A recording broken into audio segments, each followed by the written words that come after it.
பண்ணாட்டி ஒண்ணுமே பண்ண முடியாதுன்னு ஒரு விஷயத்துக்கு ஏதாவது ஒரு டெட்லைன் மாதிரியோ எதையோ ஒண்ணு இருந்ததுன்னா நம்ம அந்த வேலையை எப்பேற்பட்டாவது செஞ்சுருவோம். ம். அந்த அந்த நிலை வந்து பெண் எப்போ செய்கிறாங்க அப்படின்னா, தன்னுடைய குடும்பத்துக்கும் தன் குழந்தைக்கும் தேவைன்னா தான் உடனே இறங்குறாங்க. ஆமா. தனக்குன்னு வரும்போது அப்புறம் பார்த்துக்கலாம். குடும்பத்துக்கான பொருளாதார சூழல் உருவாகும் போதோ இல்ல உடல்நிலை குறைவு வரும்பொழுதோ அவங்களுக்கு ஏதாவது ஒண்ணு பண்ணணும், ஒரு கல்யாண வீடு அந்த மாதிரியான பொறுப்புகள் எடுக்கும் போது முன்னாடி நின்று செஞ்சுறாங்க.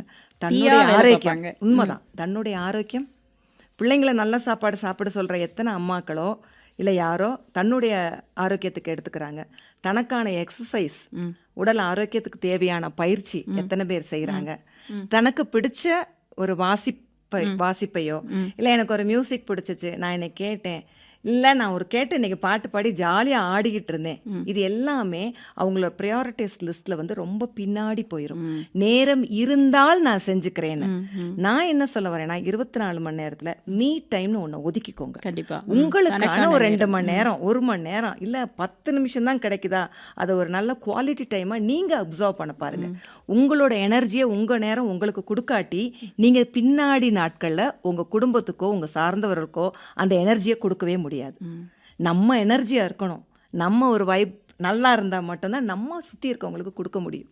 ரொம்ப நல்லா சொல்கிறீங்க. மீ டைம், தனக்கான நேரத்தை அந்த 24 மணி நேரத்தில் ஒதுக்க பாருங்க. அப்போ தான் தன்னுடைய ஆசைகளை நிறைவேற்ற முடியும். ரொம்ப அழகான ஒரு வார்த்தை சொன்னீங்க, ஒத்தி வைக்கிறது. தனக்குன்னு வரும்போது அப்புறம் பார்த்துக்கலாம் அப்படின்னு ஒத்தி வைக்கிறது. அது இல்லாமல் பார்த்துக்கோங்க. அப்போ நீங்கள் என்ன எழுதணும்னு நினைக்கிறீங்களோ அதில் முழுமையாக கொண்டு வந்து அதை வெளியிட கூட தயார் நிலையில் கொண்டு வர முடியும் அப்படிங்கிறது உங்களோட வார்த்தைகள்லேருந்து வெளிப்பட்டது.